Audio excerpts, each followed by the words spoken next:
ഒരു 5 മിനിറ്റിൽ റെഡിയാക്കാൻ പറ്റിയിട്ടുള്ള ഒരു ചീസ് പനീർ ബ്രെഡ് ഉണ്ടാക്കിയാലോ. സംഭവം ഭയങ്കര സിമ്പിളായിട്ട് ഉണ്ടാക്കാൻ. ഒരു 5 മിനിറ്റ് ഉണ്ടെങ്കിൽ ഇത് പെട്ടെന്ന് ഉണ്ടാക്കിയെടുക്കാം.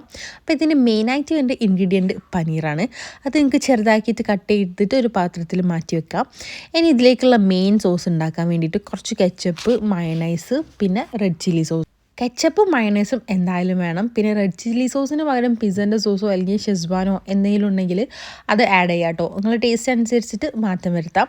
എന്നിട്ട് ഇത് നല്ലപോലെ മിക്സ് ചെയ്തെടുക്കുക. പിന്നെ ഈ ഒരു സോസ് അത്യാവശ്യം വേണം, കാരണം ഇത് നമ്മൾ ബ്രെഡിൽ സ്പ്രെഡ് ചെയ്യുന്നതും ഈ ഒരു സോസാണ്.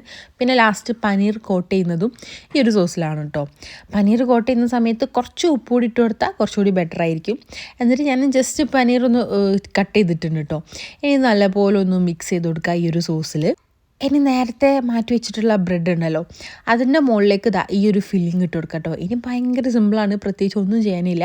ഈ ഒരു ബ്രെഡിൻ്റെ മുകളിലേക്ക് ആ ഒരു പനീറിൻ്റെ ആ ഒരു ക്യൂബ്സ് ആക്കി കൊടുക്കുക. അതിൻ്റെ മുകളിൽ അത്യാവശ്യം ചീസ് ഇട്ട് കൊടുക്കുക. പിന്നെ ഒരു ഭംഗിക്കായിട്ട് ഞാൻ കുറച്ച് ചില്ലി ഫ്ലേക്സും കൂടി ഇട്ട് കൊടുക്കുന്നുണ്ട് കേട്ടോ. ഭംഗിക്ക് മാത്രമല്ല, കുറച്ച് സ്പൈസി ഇഷ്ടമുള്ളവർക്ക് ചില്ലി ഫ്ലേക്സ് ഇട്ട് കൊടുക്കുക കേട്ടോ, അല്ലാത്തവർക്ക് അത് അവോയ്ഡ് ചെയ്യാം. എന്നിട്ട് ഒരു എയർ ഫ്രയറിൽ ഒരു 5 മിനിറ്റോ അല്ലെങ്കിൽ 5-6 മിനിറ്റോ ഒന്ന് ചൂടാക്കി എടുത്താൽ മതി. ഈ സംഭവം ചീസൊക്കെ നല്ല മെൽറ്റായിട്ട് നല്ല സെറ്റായിട്ട് കിട്ടിക്കോളും. ഇനി എയർ ഫ്രയറിൽ ഇല്ലാത്തവരാണെങ്കിൽ പാനിൽ ജസ്റ്റ് വെച്ചിട്ടൊന്ന് ചൂടാക്കി എടുത്താലും മതി. കണ്ടോതാ ഈ ഒരു അവസ്ഥയിൽ കിട്ടും. അപ്പം ട്രൈ ചെയ്ത് നോക്കി, എന്നിട്ട് ഫീഡ്ബാക്ക് പറയും.